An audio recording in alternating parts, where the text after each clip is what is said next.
Oke, kembali kita ngobrol-ngobrol lagi. Tetap saja, kita pasti menu utama kita itu adalah politik, karena dari sisi apapun, karena konsekuensinya mau ekonomi juga itu implikasinya pada politik. Politik juga berimplikasi pada ekonomi, begitu juga dengan soal-soal masalah, stabilitas sosial dan keamanan kita. Nah ini, Pak, Luhut, saya kira ya selalu ini, kita menjadikan acuan dulu Pak Luhut ya, karena memang sebenarnya kalau kita mau ngomong kebijakan pemerintah Indonesia itu lebih cocoknya kita lihat apa yang diomongin Pak Luhut lah daripada Pak Jokowi, kira-kira gitu ya Bung Bung Roky ya? Iya, itu udah jadi semacam rumus baru bahwa Ya, pengetahuan Pak Luhut bahkan melampaui pengetahuan Pak Jokowi, kira-kira begitu kan. iya iya iya. Walaupun Pak Luhut selalu akan menganggap ini diterangkan atau habis ketemu dengan Pak Jokowi. Ya, perintah Tapi Pak kita bisa Jokowi. bayangkan bahwa Pak Luhut dia punya data, apalagi soal data, dan punya informasi melebihi ke yang lain tuh. Karena jaringan sebut aja sumber dari Pak Luhut itu melampaui menteri-menteri yang lain, dan itu yang menyebabkan Pak Luhut punya akses yang lebih banyak pada presiden, pada peristiwa luar negeri juga begitu tuh. Jadi kalau Pak Luhut yang bicara itu artinya ada sesuatu yang serius tuh, dan itu yang orang tunggu sebetulnya tuh. Yes, nah itu yang saya mau diskusikan dengan Anda, karena Pak Luhut sudah menggunakan terminologi tentara. Ya, ini bahwa menghadapi resesi, kata dia, kita tidak bisa menghindar dari resesi tahun depan, tahun 2023, dan Pak Luhut menggunakan istilah pertahanan rakyat semesta, itu yang harus dilakukan gitu. Nah, saya membayangkan kan ini, pertahanan rakyat semesta ini bisa terjadi dalam sebuah negara yang kohesivitasnya bagus gitu ya. Ketika negara kohesivitasnya rendah, bagaimana kita bisa yang kita sebut man-to-man marking itu, atau zona marking lah, atau apapun namanya itu kalau berat bola. Itu penting kita bayangkan bahwa memang krisis sudah di depan mata atau sudah sedang berlangsung tuh. Terutama soal ekonomi, soal kurs yang ya mungkin secara teknis bisa diselesaikan dengan intervensi. Tetapi ini dasarnya bukan sekedar teknis ekonomi, tetapi basis sosial kita yang retak. Itu soalnya tuh. Karena itu kalau Pak Luhut bilang perang semesta, sebetulnya juga bukan sekedar ada front line yang dipersiapkan untuk menghadapi badai dari luar, tetapi juga untuk menemukan mampu nggak tadi kohesivitas bangsa ini menghadapi badai yang lagi datang ke kita tuh. Kalau misalnya nggak ada pemilu, mungkin lebih mudah kita atasi soal ekonomi. Kalau nggak ada Islamofobi, mungkin lebih mudah kita berhadapan dengan isu-isu sosial yang bisa sangat berbahaya.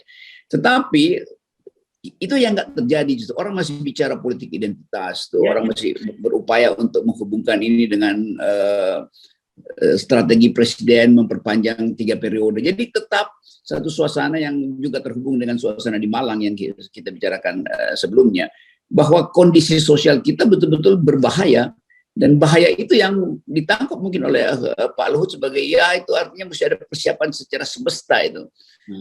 Kesatuan tempur itu harus betul-betul di dalam upaya untuk melihat keadaan yang berbahaya di depan mata.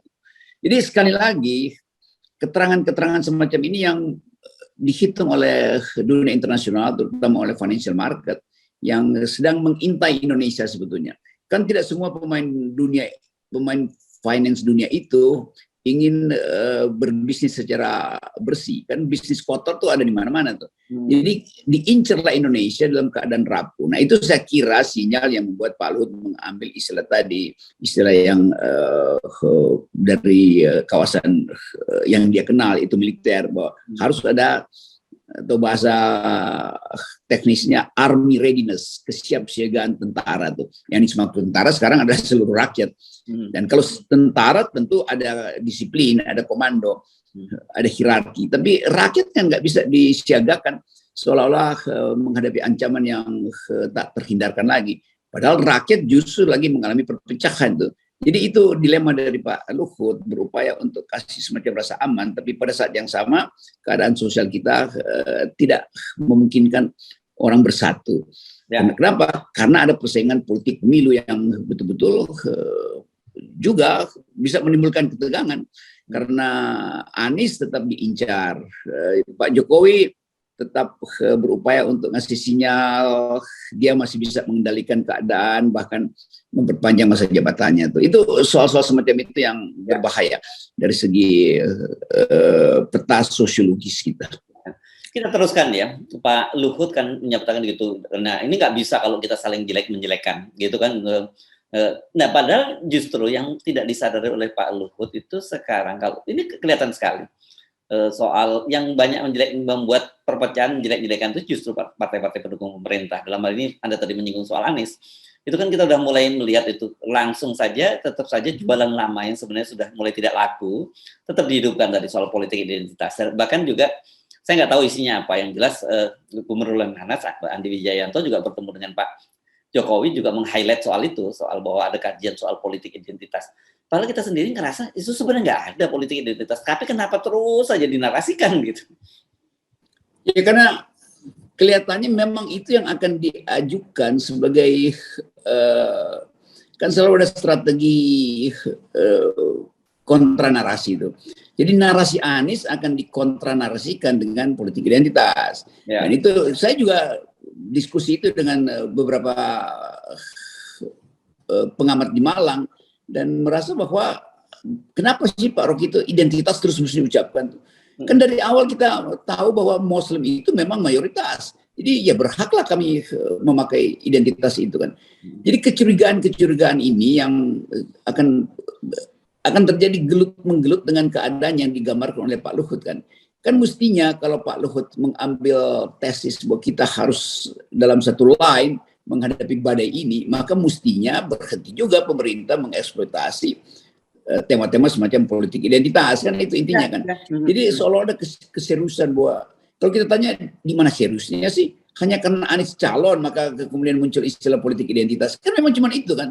Apa ada hal yang lain tuh? Hari ini kita mengingat kembali bom Bali 12 Oktober 20 tahun yang lalu itu.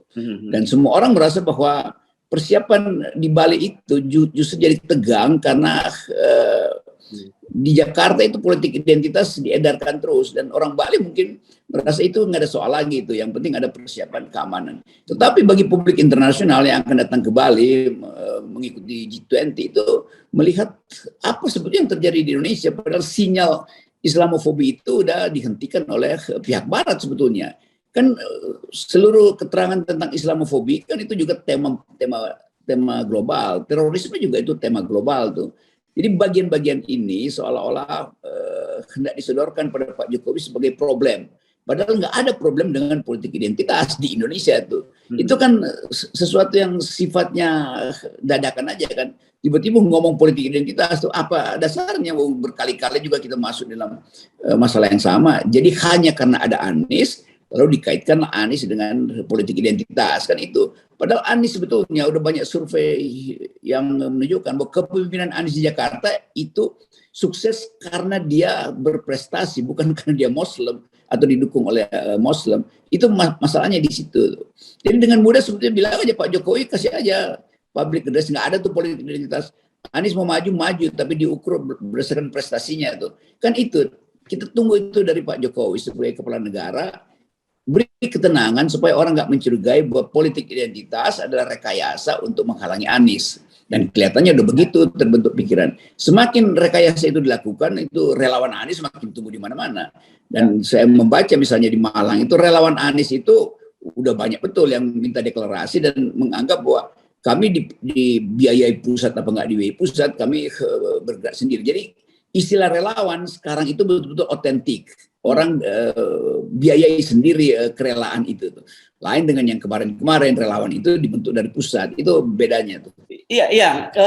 Ini sebenarnya kita sepakat, kita paham bahwa tanpa diomongin oleh Pak Luhut, meskipun ada juga hiburan dari IMF yang menyatakan bahwa dunia sekarang gelap dan tetap saja ini menjadi semacam cahaya di Indonesia. Kita tahulah yang dimaksud cahaya itu kan sumber daya alam. Gitu kan kita ini kan diuntungkan oleh sumber daya alam kan, ekonomi kita itu kenapa kemudian tetap stabil, artinya sebenarnya nggak ada pemerintahan pun juga tetap jalan dengan sumber daya alam itu.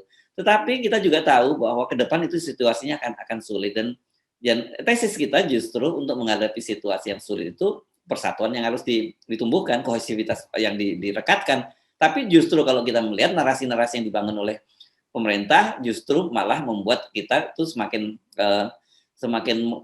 kerenggang karena tadi dengan soal isu polisi identitas, dan kita tahu kok itu cuma semacam tipu muslihat akal-akalan saja kok itu untuk politik identitas, mempolitisasi politik identitas gitu ya tepatnya Bung Rocky ya. Ya itu mempolitisasi politik identitas, dan itu yang nggak bisa diucapkan oleh IMF.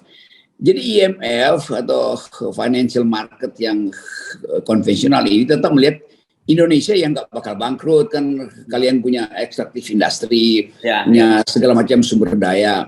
Tetapi kalau seandainya semua itu diandaikan sebagai aset kita, liability-nya justru pada keadaan sosial tadi itu, ketegangan sosial itu tuh. Saya bisa paham kenapa IMF kemudian mengucapkan kalimat itu, oh, ada terang itu. Ya karena Sri Mulyani minggu-minggu ini lagi ada di Washington. Dan mungkin itu yang diterangkan oleh Ibu Sri Mulyani bahwa ya kalau cuma soal utang kami bisa bayar tuh. Kalau cuma soal kurs itu yaitu temporer aja tuh. Cadangan devisa kita masih cukup. Dan itu membuat IMF merasa oke, nggak ada soal dengan Indonesia atau belum ada soal dengan Indonesia. Seandainya IMF punya data lengkap tentang keadaan keuangan Indonesia, juga keadaan sosial Indonesia, itu akan lain dia memberi sinyal tuh. Jadi sekali lagi laporan Sri Mulyani ke IMF pasti dalam upaya untuk memberi optimisme. Tentu kita juga optimis sebetulnya, atau percaya bahwa Sri Mulyani dalam soal nego internasional ya reputasinya mampu lah. Tetapi kalau udah menyangkut money politics, proyek mangkrak, itu pasti Sri Mulyani nggak mampu lakukan itu tuh. Soal proyek-proyek mercusuar itu pasti Sri Mulyani akan laporkan hal yang sebenarnya pada IMF. Kan kita bisa baca cara berpikir Sri Mulyani. Kalau cuma soal utang untuk membiayai yang biasa disebut kebutuhan pokok atau pembangunan yang tidak jor-joran, pasti Sri Mulyani merasa aman. Tapi kalau udah ada perintah kekuasaan untuk mempercepat misalnya ibu kota, mempercepat rel Jakarta-Bandung, itu pasti akan jadi beban yang pada Sri Mulyani. Itu mungkin yang lagi dinegosiasikan di dunia internasional. Nah kalau kita baca secara lebih dalam, pasti nanti akan ada teguran dari IMF pada Presiden Jokowi buat terlalu jor-joran, bahwa ekonomi jadi panas karena ambisi itu pasti akan muncul mungkin 1-2 hari ini.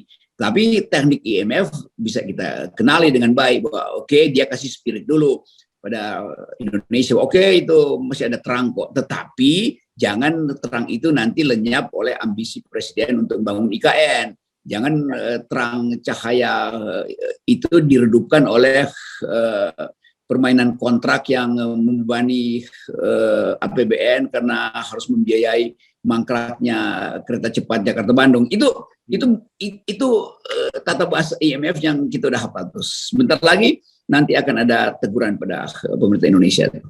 Yes. Kira-kira begitu. Yes. Kalau saya hafal modus dari Sri Mulyani dalam membuat laporan pada IMF. Oke, di luar itu, ya saya kira Anda juga pasti punya hafal juga dengan kelakuan lembaga-lembaga survei. Ini sekarang sudah mulai muncul hasil-hasil survei baru gitu yang membuat Anda, bagi Anda yang tidak biasa memperhatikan itu, Anda mungkin akan bisa dimanipulasi oleh lembaga survei. Tapi bagi Anda yang terbiasa memahami perilaku lembaga survei, yang Anda nggak akan bisa dimanipulasi. Misalnya, jadi tiba-tiba elektabilitasnya katanya Ganjar dengan berpasangan dengan Airlangga Hartarto itu mengalahkan Prabowo dengan Puan dan menempatkan bahkan pasangan Anies dan AHY itu di nomor 3. Ini LSI yang bikin. LSI-nya Denny JA. Saya kira saya juga tiba-tiba bingung ini dari mana ya data ini tiba-tiba bisa muncul begitu saja gitu ya. Jadi kira-kira keterangan dari lembaga survei itu dengan mudah orang anggap ini pasti satu opini yang sengaja diajukan oleh para perusahaan survei. Kira-kira itu poinnya tuh. Ya. Karena kita tahu bahwa koalisinya sendiri kan belum utuh itu, soal Anies juga masih tergantung pada nego antara Nasdem dan Demokrat. Sementara PKS sebagai partai yang mungkin paling bontot di dalam koalisi itu menunggu raksasa-raksasa ini kasih sinyal dulu. Terutama figur antara Pak SBY dan Pak Surya Paloh. Jadi kalau tiba-tiba ada survei yang mulai membandingkan Ganjar dengan Airlangga, itu artinya ada upaya lain untuk mengaburkan persoalan tuh. Bukan berarti bahwa lembaga survei itu tidak kita pedulikan, tapi cara lembaga survei masuk di dalam semacam konsolidasi baru ini yang memungkinkan kita mengetahui bahwa ada uang yang mengalir pada lembaga survei untuk mengatur statistik. Kira-kira itu aja. Kesimpulannya kan selalu begitu tuh. Ada uang untuk mengatur statistik. Lain kalau lembaga survei declare bahwa kami dibiayai oleh satu kelompok untuk meriset antara tokoh-tokoh yang sekarang diedarkan tuh. Jadi sekali lagi hal yang seharusnya fungsi dari partai politik untuk memastikan capres dan wapresnya itu diambil alih oleh lembaga survei. Nah, itu yang disodorkan sebagai tagihan pada koalisi. Jadi koalisi sebetulnya ditagih melalui permainan statistik yang diajukan oleh lembaga survei yang pasti dibiayai oleh 1-2 orang yang punya kepentingan lebih besar. Nah, oke, kalau Anda mempersoalkan itu, saya lebih concern pada medianya. Ya, harusnya kan kita sudah bolak-balik bilang media harusnya kritis ketika memberitakan sebuah publikasi harus lembaga survei itu mesti diberi konteks dong, gitu. Jangan dilepas begitu saja, gitu.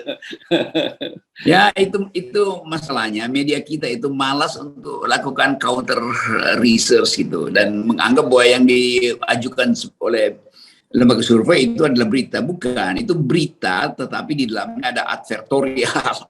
Ya, sebetulnya begitulah kan, kalau jurnalis kritis dia akan pertanyakan, dia akan balik ke lembaga survei minta semacam konfirmasi atau klarifikasi, semacam second opinion dari redaksi, berupaya untuk menangkap bahwa kok agak aneh ya surveinya. Kenapa? Lalu diwawancara aja kan surveyornya. Di situ baru ada berita yang kontekstual. Yes. Oke, baik. Terima kasih, Bung Rocky. Dan untuk yang kali ini kita ngawalnya tetap dengan 0%.